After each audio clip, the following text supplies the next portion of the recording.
Halo para pencari kebenaran, jumpa lagi dengan Mr. Kepo di sini. Bagaimana kabar dan keadaan Anda semuanya? Semoga tetap baik-baik saja dan makin makmur tambah sukses gemar ripah loh jinawi.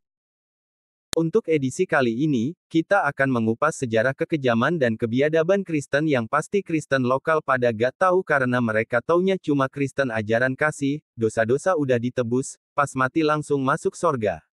Selama hampir 2000 tahun, Kristen ini telah menjadi sumber malapetaka di dunia, itu ketika mereka memiliki pengaruh yang kuat dalam pemerintahan dan kekuasaan, tetapi kekuasaan Kristen itu berangsur-angsur meredup ketika orang Barat mulai berontak terhadap gereja hingga memunculkan paham sekularisme, di mana gereja Kristen tidak diberi pengaruh lagi untuk mengontrol kehidupan mereka seperti sebelumnya. Dan ketika mereka tidak memiliki kekuasaan dan pengaruh lagi, maka mulailah mereka meneriakkan jargon Kristen ajaran kasih, seperti yang doyan diteriakkan oleh para Kristen lokal sekarang ini.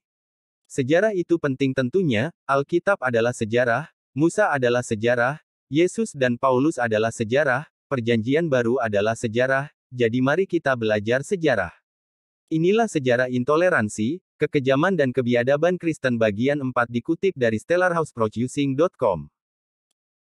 Tahun 315, segera setelah kekristenan dilegalkan, semakin banyak kuil kaum pagan dihancurkan oleh massa Kristen. Para pendeta kaum pagan dibunuh. Antara tahun 315 dan abad ke-6, ribuan orang penganut aliran pagan dibunuh. Contoh kuil-kuil yang dihancurkan umat Kristen, tempat suci Aeskulap di Aegaia, kuil Afrodit di Golgata, apakah di Lebanon, Heliopolis. Pendeta Kristen seperti Mark of Aretusa atau Cyril of Heliopolis terkenal sebagai perusak kuil.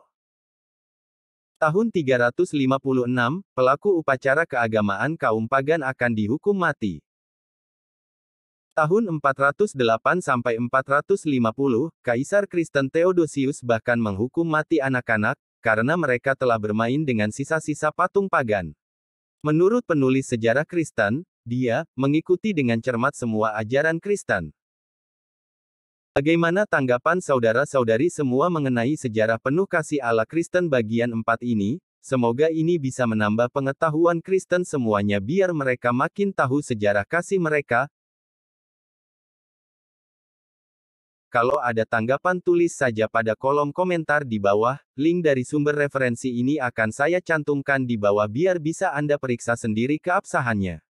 Terima kasih buat yang udah menyimak video ini sampai selesai. Jangan lupa di subscribe lalu dibagi-bagikan sebanyak-banyaknya, dan salam pencari kebenaran.